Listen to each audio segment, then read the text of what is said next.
বরিশাল, বরগুনা, পটুয়াখালী এবং এই অঞ্চলের বিভিন্ন জায়গায় বিভিন্ন রকমের ডাকাতির ঘটনা ঘটেছিল। এই সকল ডাকাতির ঘটনায় এই এলাকাবাসীর জানমালের বিভিন্ন ক্ষতির সম্মুখীন হয় এবং সেগুলো আপনাদের মাধ্যমে বিভিন্ন সময়ে বিভিন্ন সংবাদপত্র, ইলেকট্রনিক এবং প্রিন্ট মিডিয়া ও সামাজিক যোগাযোগ মাধ্যমে ব্যাপকভাবে আলোচিত হয়ে চাঞ্চল্যের সৃষ্টি করে। এর ফলশ্রুতিতে র্যাপিড অ্যাকশন ব্যাটালিয়ন র্যাব ফোর্সেসের যে গোয়েন্দা নজরদারি, সেই গোয়েন্দা নজরদারি আমরা বৃদ্ধি করি এবং এরই ধারাবাহিকতায় গতকাল বিকেলে বরিশালের বাকেরগঞ্জ এলাকার একটি স্থানে একদল ডাকাত সংঘবদ্ধ হয়ে ডাকাতের প্রস্তুতি নিচ্ছে বলে আমরা খবর পাই এবং তার ফলশ্রুতিতে র্যাব ৮-এর একটি আভিযানিক দল সেখানে অভিযান পরিচালনা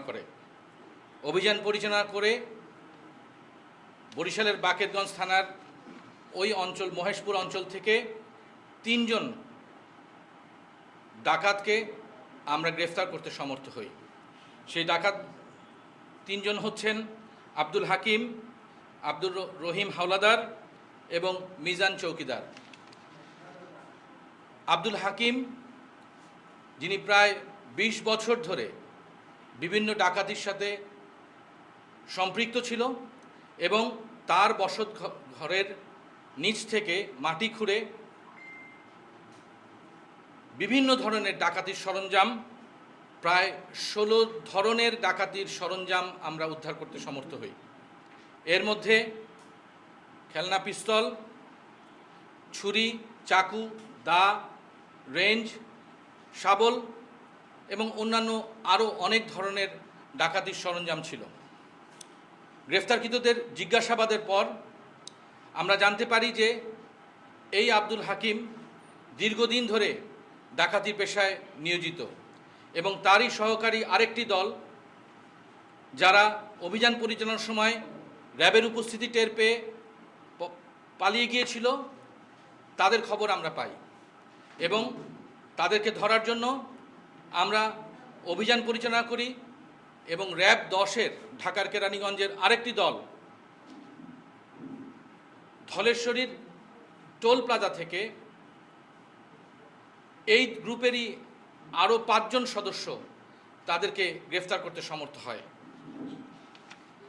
ঢাকার র্যাব ১০-এর যে আভিযানিক দলটি যে ডাকাতদের গ্রেফতার করে তারা হচ্ছে শাওন ইসলাম উলফে সোহাগ, মোহাম্মদ রাজা খলিফা, নাসির হাওলাদার, কালাম এবং সেলিম মাতব্বর।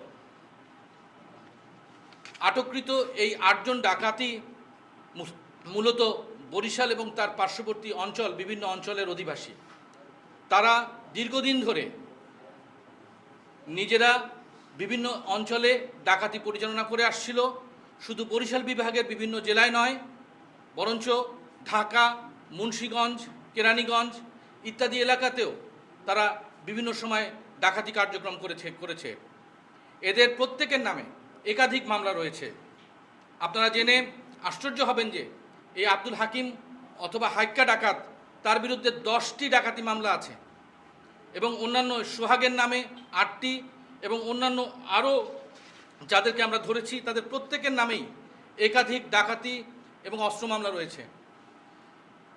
র্যাব ৮-এর পরিচালনায় এটি একটি অত্যন্ত চাঞ্চল্যকর অভিযান এবং এই চাঞ্চল্যকর অভিযানের জন্য আমি আশা করি যে অত্র অঞ্চলের মানুষ আগামীতে শান্তিতে বসবাস করবে এবং আমরা এই ডাকাতির সাথে যে আরও যে যারা সংযুক্ত বা আরও যে যারা আমরা জিজ্ঞাসাবাদে যাদের আরও নাম পাবো, আমরা তাদের বিরুদ্ধে আমাদের নিয়মিত অভিযান পরিচালনা করে যাব।